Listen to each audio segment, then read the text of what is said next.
Sí, el equipo lo ha intentado todo hasta el final, se ha dejado todo lo que tenía, ha decantado la balanza ese gol que nos han metido tan pronto ellos, en una jugada que hemos perdido un balón ahí en medio campo y nos han pillado mal parados y luego el equipo lo ha intentado de todas maneras.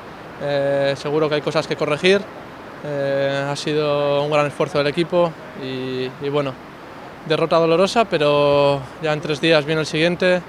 El fútbol es así, no para, y más en estas fechas que vienen partidos muy seguidos y bueno, pasar el trago y ya preparar el siguiente partido, que necesitamos los 3 puntos. Sí, partido muy disputado, lo que se espera de un derbi.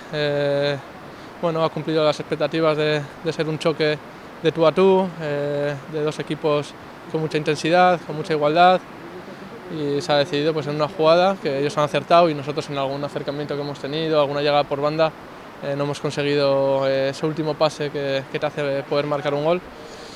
Y bueno, ya hay que pensar en el siguiente, como te decía, corregir errores y fijarse también en lo que hemos hecho bien y con mentalidad positiva mirando al siguiente partido. Felicitar el año a toda la familia Surigorri, a todos los socios, socias, a todos los aficionados del Athletic Club, a todo el mundo. Ojalá sea un bonito año el 2021, que podamos olvidar de alguna manera lo que hemos vivido este año 2020 y sobre todo mucha salud para todo el mundo. Sí, bueno, ha sido un partido igualado, ¿no? Al final somos dos equipos pues, muy parejos, muy iguales, digamos, y bueno, lo hemos intentado hasta el final, pero no ha podido ser, ¿no? Sí, al final se decide en pequeños detalles. Ellos han aprovechado la que han tenido, nosotros a lo mejor no hemos estado tan acertados de cara a gol y al final es lo que cuenta, ¿no? Meter gol y nos han superado en eso.